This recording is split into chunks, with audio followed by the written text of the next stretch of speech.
What's up, creators, creatrixes, and other conceptual creatures? I'm Wicked. I'm giving power back to the people, and you can't stop me. Today we are going to discuss how to use Samhain to cleanse your life. But before we dive in, go ahead and give this video a big thumbs up, smash that subscribe button, and click that little bell so that I can keep helping you keep your third eye in the sky. With all that being said, let's dive in.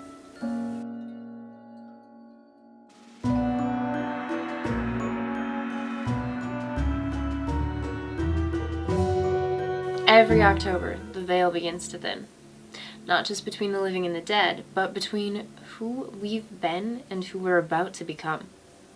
Samhain, Halloween, All Hallows Eve, the Witch's New Year, it's not about horror or harvest candy. It's about transition. The final turn of the wheel. The moment when the earth exhales and says, enough.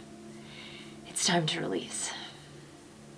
And in this video, I want to teach you how to use that release to cleanse your life, your energy, and your story, the way witches have done for thousands of years.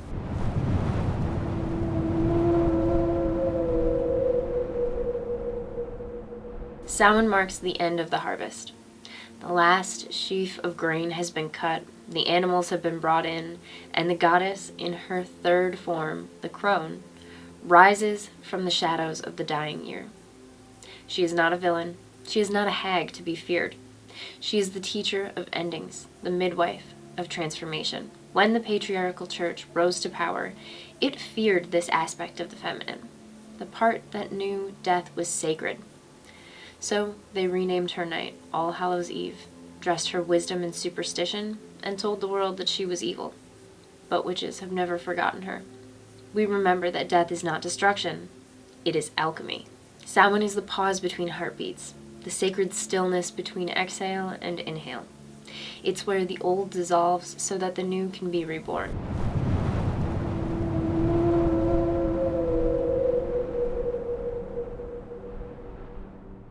On this night, the veil between worlds is at its thinnest, but not only for ghosts and ancestors. It thins between your conscious and your subconscious, your ego and your intuition, your past and your future selves. That's why your dreams feel heavier, your intuition sharper, your emotions louder. You're not broken, you're tuned in.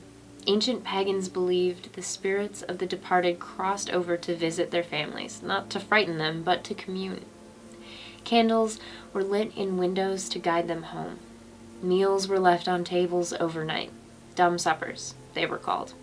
So the unseen guests could feast before returning to the other world. Today, we can do the same in our own way. Light a candle for those who shaped you. Whisper their names. Thank them for what they taught you, even the hard lessons. And then release them back with peace.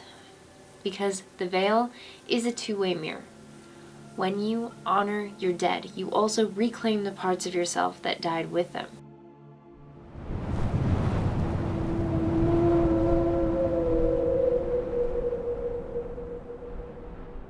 Every year, nature demonstrates how to let go gracefully. The trees don't cling to their leaves. The soil doesn't resist decay. Everything returns to the cycle. We, however, as humans, tend to resist. We hold on to relationships long after they've expired. We cling to identities that no longer fit, and we retell stories that suffocate us. Samhain invites us to stop clutching the corpse of our past. It asks, what in your life has completed its purpose? What needs to die so that your spirit can breathe again? This is where the cleansing begins. You don't need to banish with fire and thunder. You can cleanse by acknowledging the truth, by saying, this chapter is closed, and that is sacred.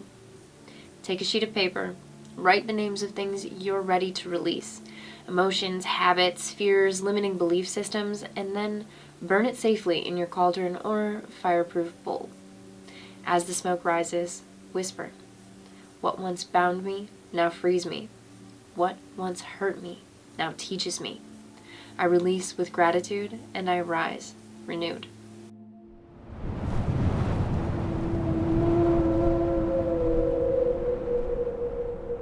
The cauldron is not a pot of poison. It's a symbol of the womb of creation. In Celtic myth, the goddess Ceridwen stirred her cauldron for a year and a day to brew the potion of wisdom. Everything that enters her cauldron, death, decay, pain, transforms into knowledge and power. That's why witches revere the cauldron. It is the vessel where endings turn to beginnings. Here's how to use your cauldron or designated bowl for a Samhain cleansing. Fill it with water, the element of emotion and intuition. Add salt for purification. Drop in herbs like rosemary for remembrance, bay for release, or mugwort for vision. Float a candle in the center. A tea light works perfectly for this. As it burns, imagine every heavy thing dissolving into the water. Grief, shame, regret, all turning into clarity. When the candle extinguishes, pour the water back into the earth. The soil knows what to do with your old energy.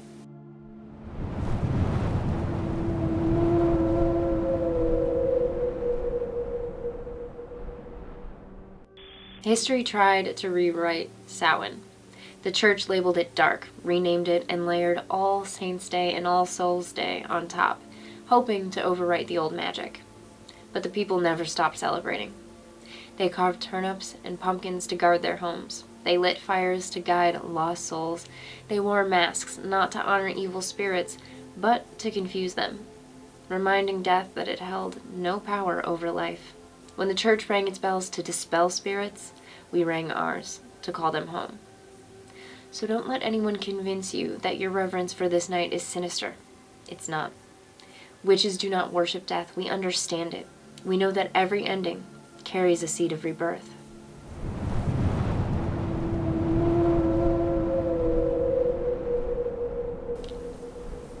Here's a simple cleansing ritual that you can perform on the night of Samhain. Prepare your space, dim the lights, light your candle, open a window, or even step outside. Ground yourself. Touch the floor, the dirt, or your heart. Feel the pulse of the earth, slow, ancient, forgiving. Invite your guides and ancestors. You don't need formal words if you don't want to use them. A whisper will do. If you walk in love and light, you are welcome here. Name what you're releasing. Speak it out loud, no apologies. Burn your list or tear it into the wind. Sit in silence. Let your nervous system learn what peace feels like again. And once you're done, take a deep breath and say, as the year dies, I am reborn. What was heavy becomes light. What was lost becomes wisdom.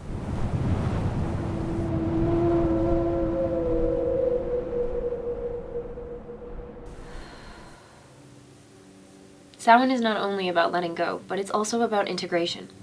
Your ancestors didn't survive for you to fear endings. They survived so that you could embody the wisdom that they carried. When you feel their presence on Samhain, don't shrink away. Ask, what do you want me to remember? Sometimes the message isn't words, it's a feeling. A sense that the torch has been passed and that it's your turn to keep the flame alive. Carry that flame into the dark months ahead. Let it remind you that the witch's power is not in resisting cycles, but in dancing with them.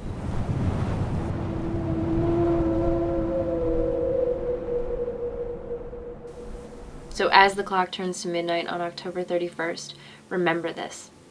You are standing at the doorway of death and birth, endings and beginnings, shadow and light. You are not meant to fear this doorway, you are meant to walk through it. Let the old die with grace. Let your new story root in silence.